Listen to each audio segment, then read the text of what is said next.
Media പ്രവർത്തക അഞ്ജന ശശി അവർ ഫേസ്ബുക്കിൽ എഴുതിയിരിക്കുന്ന പോസ്റ്റുകളുണ്ട്. അത് അവർ പബ്ലിക്കിനോട് പറയാൻ ആഗ്രഹിക്കുന്ന ചില കാര്യങ്ങൾ. മീഡിയ പ്രവർത്തകരാരും ഇത് ശ്രദ്ധിക്കുന്നില്ലേ?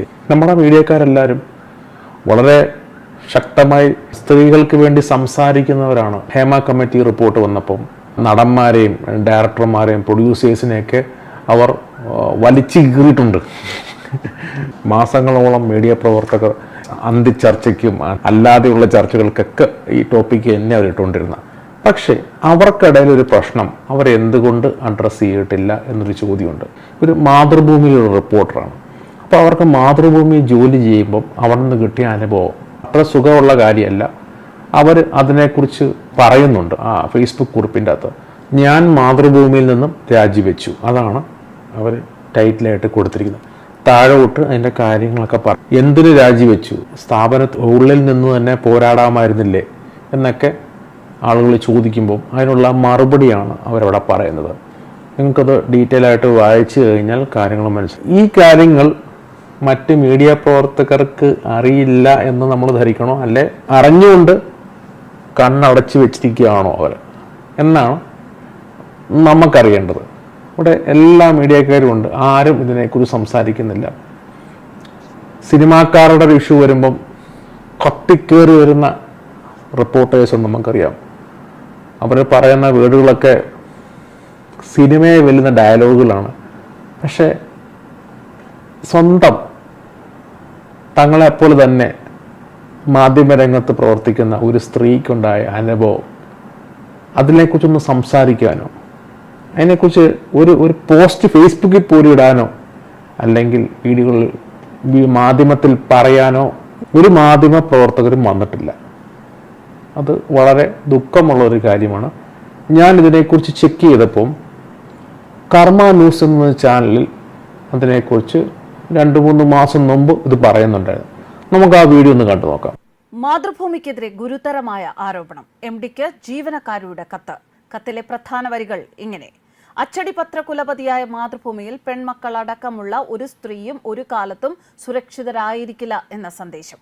ശാരീരിക സമ്പർക്കമില്ലാത്ത ഏതൊരു കയ്യേറ്റവും അശ്ലീലമായ ശരീരഭാഷയും വൃത്തികെട്ട ആംഗ്യവും പുച്ഛവും ഏത് ക്യാബിനിൽ വെച്ച് അങ്ങയുടെ മക്കൾ ഉൾപ്പെടെ ഏത് പെൺകുട്ടിക്ക് നേരെയും പ്രയോഗിക്കാം എന്നുള്ള ലൈസൻസ് മാതൃഭൂമിയിലെ മുഴുവൻ പുരുഷന്മാർക്കും നൽകുന്ന എല്ലാ കാലത്തേക്കുമുള്ള ഒരു രേഖയാണ് മാതൃഭൂമിയിലുള്ളത്. ഈ വരികൾ മാതൃഭൂമിയിൽ നിന്നും അവഹേളനം സഹിക്കവയ്യാതെ രാജിവെച്ച ജീവനക്കാരി Anjana Sasi Mathrubhumi managing director MV Shreyas കുമാറിന് അയച്ച രാജിക്കത്തിലെ വരികളാണ്. മാതൃഭൂമിയിൽ നിന്നും വീണ്ടും സ്ത്രീ പീഡനത്തിന്റെ തീയും പുകയും. സ്ത്രീത്വത്തെ അവഹേളിച്ചു എന്ന് പരാതി നൽകിയ മാധ്യമപ്രവർത്തകയായ അഞ്ജന ശശി മാതൃഭൂമി MD MV ശ്രേയസ് കുമാറിന് നൽകിയ രാജിക്കത്തിൽ നടുക്കുന്ന വിവരങ്ങൾ. തന്റെ സ്ത്രീത്വത്തെ അപമാനിച്ചു എന്ന് പരാതി നൽകിയ വനിതാ ജേർണലിസ്റ്റിന് മാതൃഭൂമിയിൽ നീതി കിട്ടിയില്ല എന്ന് പരാതി. അപമാനം സഹിക്കവയ്യാതെ അവർ MD-ക്ക് രാജിക്കത്ത് നൽകി. ഇനി പോലീസിലേക്ക് നീങ്ങുന്നു.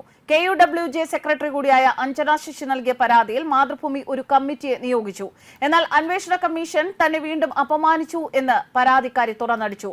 വേജ് ബോർഡ് സമരകാലത്തെ നാടുകടത്തലിന് നേതൃത്വം കൊടുത്ത സീനിയർ HR മാനേജർ ആനന്ദിന് എതിരെയാണ് പരാതി. ഈ പരാതിയിലെ പ്രധാന ഭാഗങ്ങൾ വായിക്കാം. 3/6/2024 അങ്ങ് നൽകിയ കത്തുപ്രകാരം രൂപീകരിച്ച ഇന്റേണൽ കംപ്ലയിൻസ് കമ്മിറ്റിയുടെ അന്വേഷണ റിപ്പോർട്ട് 26/9/2024 മാതൃഭൂമിയിൽ വന്ന് കൈപ്പറ്റി.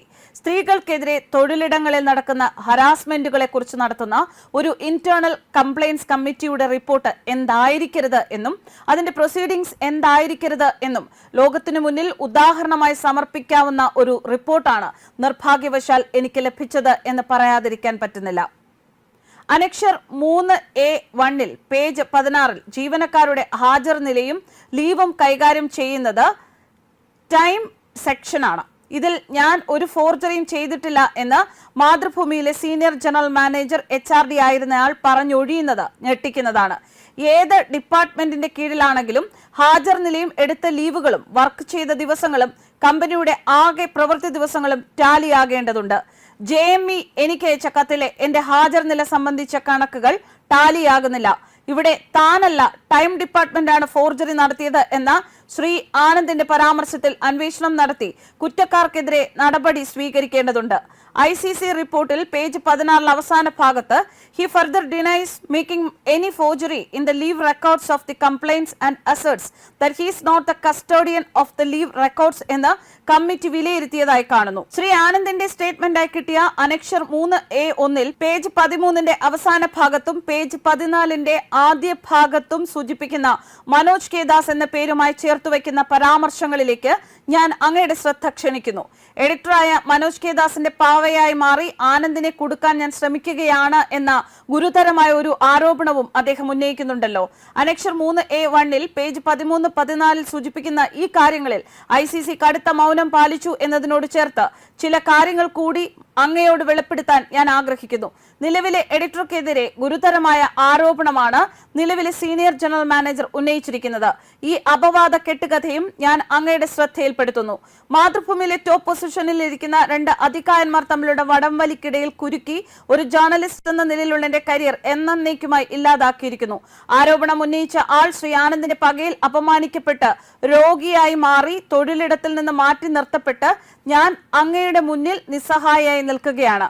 മാതൃഭൂമി എന്ന തൊഴിലിടത്തിലെ സ്ത്രീകൾക്ക് വരും കാലത്ത് ലഭിക്കേണ്ട നീതിക്ക് വേണ്ടിയുള്ള അവസാന വാതിലാണ് അങ്ങ് എന്ന ഉത്തമ ബോധ്യത്തിലാണ് താഴെ പറയുന്ന ICCയുമായി ബന്ധപ്പെട്ട കാര്യങ്ങൾ അങ്ങയുടെ ശ്രദ്ധയിലേക്ക് കൊണ്ടുവരുന്നത്. Annexure 3A1 page 15 Shri Anand പറയുന്ന ഞാൻ അവരെ എന്റെ റൂമിലേക്ക് വിളിച്ചിട്ടില്ല. സെപ്റ്റംബർ 4 ജോയിന്റ് മാനേജിംഗ് എഡിറ്ററുടെ നിർദ്ദേശപ്രകാരം അവർ എന്റെ റൂമിലേക്ക് വരികയായിരുന്നു എന്ന സ്റ്റേറ്റ്മെന്റ് തെറ്റാണ് എന്ന് ഇന്റേണൽ കമ്മിറ്റി റിപ്പോർട്ടിലെ പേജ് 23 ആനന്ദ് തന്നെ പറയുന്നതായി കാണുന്നുണ്ട്. ഇതിൽ ഗുരുതരമായ തെറ്റുണ്ട്. ആദ്യ ദിനം JME പറഞ്ഞതനുസരിച്ച് 4:30 PM അടുപ്പിച്ച് ആനന്ദിനെ കാണാൻ ചെന്നപ്പോൾ ബിസിയാണെന്നും വിളിപ്പിക്കാമെന്നും പറഞ്ഞാണ് അയാൾ തിരിച്ചയച്ചത്. എന്നിട്ട് പിറ്റേ ദിവസം ആനന്ദ് ശ്രീ പ്രസീദിനെ വിട്ടാണ് എന്നെ വിളിപ്പിച്ചത്. ഈ വിവരം ഇന്റേണൽ കമ്മിറ്റി വിചാരണയ്ക്കിടെ പ്രസീദ് സമ്മതിച്ചതാണ്. തെളിവ് കയ്യിലുണ്ട്. ഈ സമയത്ത് തൊട്ടടുത്ത ക്യാബിനുകളിലൊന്നും മറ്റ് ആളുകൾ ഉണ്ടായിരുന്നില്ല. ആദ്യ തവണ ഞാൻ ആനന്ദിനെ കാണാൻ ശ്രമിച്ചപ്പോൾ അദ്ദേഹത്തിന്റെ ക്യാബിൻ പരിസരത്ത് ആളുകൾ ഉണ്ടായിരുന്നു എന്നതും പിറ്റേ ദിവസം പ്രസീദിനെ വിട്ട് വൈകിട്ട് 6:30 ആനന്ദ് എന്നെ മുറിയിലേക്ക് വിളിപ്പിച്ചപ്പോൾ അദ്ദേഹത്തിന്റെ ക്യാബിൻ പരിസരത്ത് ആരും ഉണ്ടായിരുന്നില്ല എന്നതും ഞാൻ പറഞ്ഞിട്ടുണ്ട്. ഇത്തരമൊരു കൂടിക്കാഴ്ചയ്ക്ക് ആനന്ദ് തയ്യാറായിരുന്നു എന്നും ഇതിനായി അദ്ദേഹത്തിന് മാനേജിംഗ് എഡിറ്ററുടെ നിർദ്ദേശം ലഭിച്ചിട്ടുണ്ടായിരുന്നു എന്നും ICC റിപ്പോർട്ടിലെ 16-ാം പേജിൽ കമ്മിറ്റി വിലയിരുത്തുന്നുണ്ട്. പരാതിക്കാരി നേരിട്ട് ആനന്ദിന്റെ മുറിയിലേക്ക് അപ്രതീക്ഷിതമായി കടന്നു ചെല്ലുകയായിരുന്നു എന്ന ആനന്ദിന്റെ വാദവുമായി ഒത്തുപോകുന്നില്ല.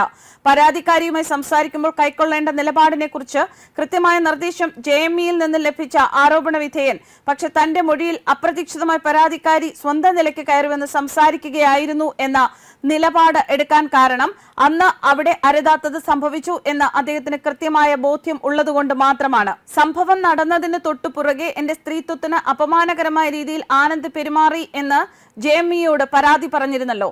അദ്ദേഹം ഇടപെട്ടാണ് വനിതാ കമ്മീഷനിലും പോലീസ് കേസിലേക്കും പോകുന്നതിൽ നിന്ന് എന്നെ തടഞ്ഞതെന്നും മാതൃഭൂമിയോടുള്ള സ്നേഹം കൊണ്ട് മാത്രമാണ് ആ നിർദ്ദേശത്തിന് താൻ വഴങ്ങിയതെന്നും അങ്ങേ ഒരിക്കൽ കൂടി ഓർമ്മപ്പെടുത്തുകയാണ്.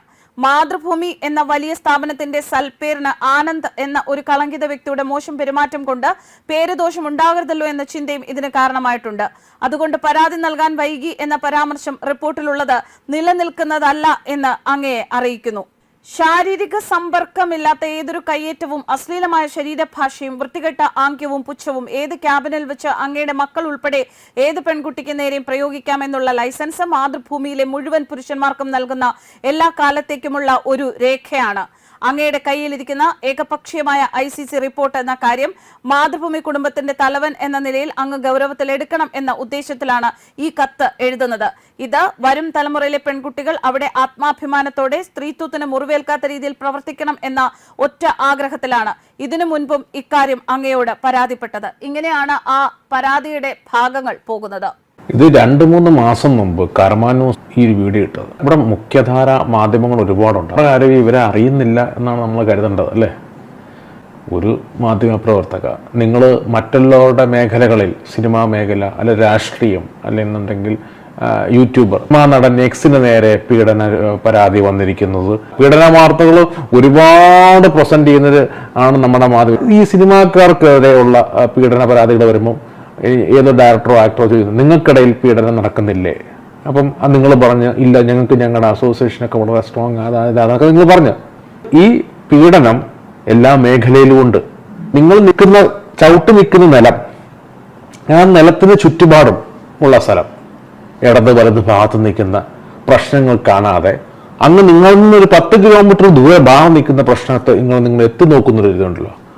എത്തി നോക്കൂ, മീഡിയ ധർമ്മമാണ്, എത്തി നോക്കുന്ന തെറ്റെന്ന് ഞാൻ പറയില്ല. പക്ഷെ തൊട്ടപ്പുറവും ഇപ്പുറത്തും നിൽക്കുന്ന സ്ഥലത്തുള്ള നിങ്ങളുടെ സഹപ്രവർത്തകർ അവർ നേരിടുന്ന പ്രശ്നങ്ങളോട് നിങ്ങളൊന്ന് കാണാൻ ശ്രമിക്കുന്നത് നല്ലതായിരിക്കും. ഇങ്ങനെ പേടിച്ച് മാറി നിന്നിട്ട് കാര്യമില്ല. നിങ്ങളൊരു സ്ഥലത്ത് ജോലി ചെയ്യുന്നുണ്ട്, നിങ്ങൾ നിങ്ങളുടെ മുതലാളിയെ പ്രീതിപ്പിടിപ്പിച്ചുകൊണ്ട് ജീവിതകാലം മുഴുവൻ അവിടെ ജോലി ചെയ്യാൻ നിങ്ങൾക്ക് നേർച്ചയൊന്നുമില്ലല്ലോ. സ്വന്തം സഹപ്രവർത്തകർക്ക് അല്ല തൻ്റെ ഒരേ മീഡിയയിലുള്ള മീഡിയാസിൽ പെടുന്ന ആളുകൾക്ക് ഉണ്ടാകുന്ന പ്രശ്നങ്ങൾ നിങ്ങൾക്ക് മുമ്പോട്ട് പറയാൻ മേലാതെ നാളെ നിങ്ങൾക്കൊരവസ്ഥ വന്നാൽ നിങ്ങൾ എന്ത് ചെയ്യും? നിങ്ങൾ മിണ്ടാതിരിക്കുമോ, അല്ലെ മറ്റുള്ളവർ മിണ്ടാതിരിക്കണോ? ഒന്ന് ആലോചിച്ച് നോക്കിയേ. നിങ്ങൾക്കിടയിൽ ഒരു സ്ത്രീ അനുഭവിക്കുന്ന പ്രശ്നം കർമാന്യൂസ് മാത്രം, കർമാന്യൂസ് എല്ലാവരും കാണാത്തതുകൊണ്ട് ആദ്യം ജനം അറിഞ്ഞിട്ടില്ല, ചുരുക്കം പേരായിരുന്നു. പക്ഷെ ഇത് മുഖ്യധാര മീഡിയാസ് തരികയായിരുന്നെങ്കിൽ പബ്ലിക്കിന് മുമ്പ് എടുത്ത് കൂടുതലറിയണം. അപ്പൊ നിങ്ങൾ എന്താ ഒതുക്കി വെച്ചു. നിങ്ങൾ മറ്റുള്ളവരോട് ഒതുക്കി കിടക്കുന്ന സാധനങ്ങൾ ഉള്ളി എടുക്കുന്നുണ്ടല്ലോ. പീഡന പ്രശ്നങ്ങളൊക്കെ വരുന്ന ഇന്ന നടന്റെ മകൻ അഡ്വക്കേറ്റിന്റെ ഓഫീസിന്റെ മുമ്പിൽ എത്തിയിരിക്കുന്നു, അഡ്വക്കേറ്റിനെ കണ്ടിട്ട് ഇറങ്ങി, കോടതിയിലോട്ട് പോയിട്ടുണ്ട്, കോടതിയിൽ നിന്ന് ഇറങ്ങി, ഇതൊക്കെ പറഞ്ഞ് ആ സമയത്ത് നിങ്ങൾക്ക് ഇത് നിട്ടുകൂടെ? പിന്നെ നടൻ കാറിൽ യാത്ര ഞങ്ങളുടെ മിനിമം സ്പീഡ് കീപ്പ് ചെയ്തുകൊണ്ടാണ് പോകുന്നത്. ഞങ്ങൾ 70 കിലോമീറ്റർ 80 കിലോമീറ്റർ മുകളിൽ ഞാൻ പ്രത്യേകം ഞങ്ങളുടെ ഡ്രൈവർ അത്രയ്ക്കും എഫിഷ്യന്റ് ആണ്, വളരെ സ്പീഡ് പോകും. പക്ഷെ ആ വാഹനം നല്ല സ്പീഡിലാണ് പോകുന്നത്. പക്ഷേ ഞങ്ങൾ വളരെ നിയമങ്ങൾ പാലിച്ചുകൊണ്ടാണ് വാഹനം ഓടിക്കുന്നത്. ഇതൊക്കെയാണോ മാധ്യമധർമ്മം? ഒരാൾ കുറ്റാരോപിതനായി കഴിഞ്ഞാൽ അവനെ നിങ്ങളെല്ലാവരും കൂടി ജഡ്ജ് ചെയ്ത് കുറ്റക്കാരനാക്കും. രണ്ടാമത് ലോവർ കോടതിയിൽ ഒരു വിധി വന്ന ഫൈനൽ വിധിയായിട്ട് നിങ്ങൾ എടുക്കരുത്. അതിന് മുകളിൽ ഹൈക്കോടതി ഉണ്ട്, സുപ്രീം കോടതി ഉണ്ട്. നിങ്ങളുടെ സഹപ്രവർത്തകയ്ക്കുണ്ടായ അവസ്ഥ നിങ്ങൾ കാണണം. അതിനെ നിങ്ങൾ കണ്ണടച്ച് ഇങ്ങനെ വെച്ചിട്ട് കാര്യമില്ല. ഈ ഫേസ്ബുക്കിൽ അവരിങ്ങനെ പോസ്റ്റ് ചെയ്ത് ഞാൻ കണ്ടു. ഞാനപ്പോൾ ഇതിനെക്കുറിച്ച് യൂട്യൂബിൽ നോക്കിയപ്പം ആകെ ചെയ്തിരിക്കുന്നത് ഈ കർമാന്യൂസ് മാത്രമാണ്. പിന്നെ യൂട്യൂബ് ചാനലിനകത്ത് സെക്രട്ടേറിയറ്റ് അയാളും ചെയ്തിട്ടുണ്ട്. വേറെ ആരും അതിനെക്കുറിച്ച് കൂടുതലായിട്ട് പറയുന്നില്ല. മീഡിയാസ് എന്ന് പറയുന്നത് ജനങ്ങളുടെ കണ്ണാണ്, ജനങ്ങൾക്ക് കാണിച്ചു തരേണ്ടവരാണ്. എല്ലാ മേഖലയിലും ഉണ്ട് പ്രശ്നങ്ങൾ. നിങ്ങൾ ആ മറ്റു മേഖലകളിലോട്ട് ചകഞ്ഞ് കയറുമ്പോൾ നിങ്ങൾ നിങ്ങളുടെ മേഖലയെക്കുറിച്ചുകൂടെ ചിന്തിക്കണം. അവിടെ ഉണ്ടാകുന്ന പ്രശ്നങ്ങളോട് നിങ്ങൾ അഡ്രസ്സ് ചെയ്യാൻ മുമ്പോട്ട് വരണം. അതാണ് മാധ്യമധർമ്മം. വീഡിയോ ഇഷ്ടപ്പെട്ടെങ്കിൽ ലൈക്ക് ചെയ്യുക, ഷെയർ ചെയ്യുക, സബ്സ്ക്രൈബ് ചെയ്യുക. Okay, bye, take care.